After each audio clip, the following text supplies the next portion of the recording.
The Big Game of Dumbledore. The deeper you go, the thicker it gets, or a few words on postmodernism. After the release of The Goblet of Fire, it became clear that the image of Harry Potter as a fun little children's tale was no longer accurate. The Order of the Phoenix steers the series into full-blown thriller territory, with 2 more books still ahead. We have to admit, Harry Potter is in fact a textbook example of postmodern literature, a work where an intricate, carefully constructed game with the reader is at the heart of everything. This game rests on 3 main components. 1. The framework, essentially the structural skeleton of the plot. Because this framework repeats at least 6 times with only minor variations, it appears to be one of J.K. Rowling's key tricks in playing with her audience. 2. The spiral. The story escalates with each book, in every sense, including sheer page count. What starts as a seemingly naive Cinderella tale, with Harry as the underdog hero overcoming obstacles and winning love, peace, friendship, and metaphorical chewing gum, gradually deepens, darkens, and transforms into something far more mature and even tragic. By the final installment, the series reads more like a political thriller laced with high-stakes power games. 3. Psychology. The finely shaded relationships between the adult characters, as seen through the eyes of a teenager who observes much but understands only part of what's happening.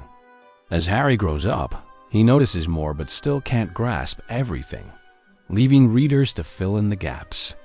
This narrative device is reminiscent of The Name of the Rose, where Umberto Eco uses a young narrator's photographic memory to create layers of meaning. Readers can stick with Adso or Harry, in Rowling's case, or try to dig deeper. And both Eco and Rowling have ensured that there's always another layer to uncover. But let's not get ahead of ourselves. The psychological complexity really starts to unfold in the 3rd book, The Prisoner of Azkaban. First though, it's worth taking a closer look at the structural framework and how Rowling builds her spiral. So, here are the key elements of this skeleton. 1. The Dursley phase. Harry clashes with them. They trade petty cruelties, and eventually, often leaving the Dursleys worse off, he makes a dramatic escape from Privet Drive. Each year, the damage escalates. 2. Contact with the wizarding world outside Hogwarts. Diagon Alley, the Burrow, a Quidditch match, a hearing at the Ministry. This is where Rowling quietly sets up the specific form evil will take in that particular book.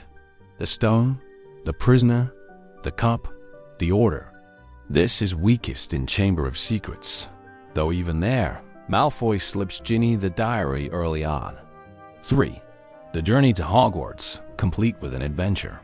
In 3 out of 5 cases, new friends made on the train, Ron and Hermione, Lupin, Luna Lovegood, go on to play pivotal roles in the story. 4. The start of the school year. This includes the usual run-ins with Slytherins, meeting the new defense against the dark arts teacher, Snape's bullying, Quidditch rivalries, and so on. Compared to what follows, this is the calm before the storm, an almost idyllic phase. 5. Rising tension. Crisis after crisis erupts, all linked to the book's central battle against evil. The theme is always spelled out in the title: Philosopher's Stone, Chamber of Secrets, Prisoner of Azkaban, Goblet of Fire, Order of the Phoenix. Each new book increases the number of crises, and by book 7, they merge into an unbroken chain, very much in the style of wartime narratives. 6.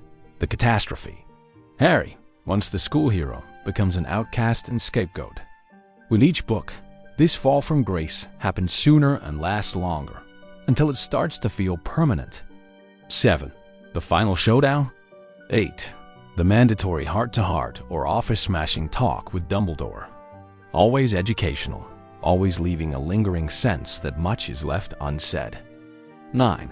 A return to calm, of sorts. The school year ends, Harry heads home. But here's the catch. While people seem to approve of him, no one really knows or understands what he's been through. And with each book, This gap in understanding grows. By the end, Harry feels increasingly isolated, even from his closest friends. The development of the series structure from book to book feels like a spiral with ever-widening circles. Each time, the story expands outward and inevitably digs deeper.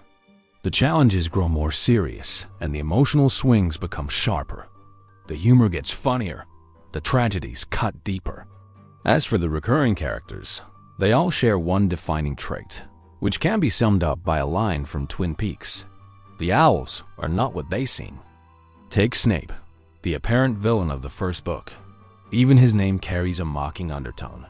But he turns out to be almost like a deep cover agent, risking everything in a deadly game against Voldemort. Petunia Dursley, the harsh and bitter aunt who seems to fill the fairy tale role of the evil stepmother, is revealed reluctantly, perhaps as the protector who keeps Harry alive. The bumbling but lovable Weasleys? They stand as fearless members of the Order of the Phoenix, risking not only their own lives, but those of their children, and so on and so forth. But then, who really is this kind old grandfather figure, Albus Dumbledore?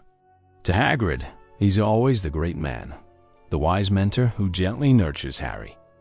Yet Dumbledore is also sad, wise, and terrifying. A complex, lonely, misunderstood man who relentlessly pursues his secret goals across all 7 books, never fully revealing them to anyone. Perhaps, by taking a closer look at this near-central figure of the saga, we might get closer to answering the bigger questions that inevitably arise as you read. What's the real purpose behind Harry's yearly adventures, and who's pulling the strings? What exactly is Dumbledore training Harry for, book after book? And finally, who is Harry Potter, really? This so-called savior of the wizarding world. The Big Game, Part 1, a fairy tale for adults. By the later books, any careful reader's faith in Dumbledore's teaching methods starts to crack.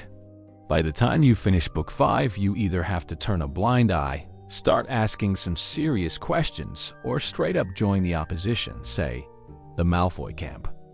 Honestly, Dumbledore's approach to raising Harry could be summed up by the immortal phrase, give them enough rope and let them hang themselves.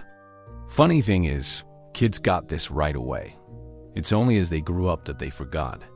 Do you think he knew you'd do what you did? Ron asked. Is that why he gave you the invisibility cloak and everything else? Well, you know, Hermione burst out. If he did know, that's terrible. You could have been killed. No, it's not terrible, Harry said thoughtfully. He's a strange man, Dumbledore. I think he wanted to give me a chance. I get the feeling he knows more or less everything that goes on around here, you know? I think he figured out what we were up to, and instead of stopping us, he decided to let us learn, and stepped in when it really mattered. I don't think it was an accident that he let me figure out how the mirror worked. It's like, he thought I had the right to face Voldemort myself, if I was up to it. Yeah, no strings attached, Ron said proudly. But what these 11-year-olds embrace with pride and excitement in the first book has an unsettling way of escalating as the series goes on. If, in the first 3 books, you can still, though with increasing mental gymnastics, chalk up Harry's adventures to Dumbledore's controlled tests, by Goblet of Fire, things start spinning out of the headmaster's control, and people start dying. At the same time, the number of plot holes, or bugs, grows with each book, and by order of the Phoenix, they're too big to ignore. Take this, for example. Why is Harry being protected on Privet Drive by people like Mundungus Fletcher, shady, unreliable, and half-drunk most of the time, and Arabella Figg, who, let's be honest, has no magical power at all?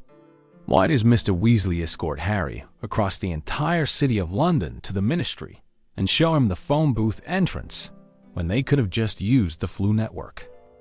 Why does Dumbledore allow Umbridge to take over Hogwarts and systematically drive out both the headmaster himself and every decent teacher? All he needed was to find someone, human or not, to fill the Defense Against the Dark Arts post. And then there's the bizarre business with the Order of the Phoenix guard shifts at the Department of Mysteries. At first, they're practically camping there, trying to keep kids, especially Harry, in the dark about it. But after the Christmas attack on Mr. Weasley, who nearly dies by the way, when it's painfully obvious Voldemort has plans for that place, the guards just disappear. And we know this for a fact because when Harry and his friends sneak in, there's no sign of the Order, leaving a bunch of teenagers to face Voldemort's killers alone. And finally, let's talk about occlumency. Instead of helping Harry block Voldemort, it only makes things worse. His scar hurts more, and their connection deepens after every lesson. The text flat out says things got worse from the very first class. And since we're dealing with a thoroughly postmodern fantasy here, let's recall what it usually means in fantasy sci-fi. When a character is told to clear your mind, which Snape keeps hammering home, not just during lessons, but even before bed. In fantasy tradition, think Ursula K. Le Guin's telepaths. Clearing your mind makes you vulnerable to outside intrusion, especially during sleep, rather than shielding you. It doesn't build a mental barrier. It lowers one. So unless Rowling is deliberately throwing all genre rules out the window, or is she? Sure, you could explain each plot hole logically, one by one, chalk it up to character flaws. They forgot. They messed up. They're old and out of touch. Or even blame Rowling's own writing slip-ups. But what if, in doing that, we're actually throwing out the baby with the bathwater? What if none of these bugs are accidents? What if they're carefully designed, all part of a master plan carried out by a character who prefers not to be on the chessboard, but behind it, moving pieces, running the game? And what if, true to the repeating pattern that shapes each book in the series, what looks like random coincidences is actually a brilliant, precise, and subtle Grandmaster's game, where every thread leads back to a single player? We're talking, of course, about Hogwarts headmaster Albus Dumbledore. Playing with people's lives isn't your everyday chess match, even if, in Rowling's world, the pieces aren't exactly lifeless. Which is why we propose calling this particular game what it truly is, the Big Game. And that's exactly what we invite you to explore with us in the upcoming videos.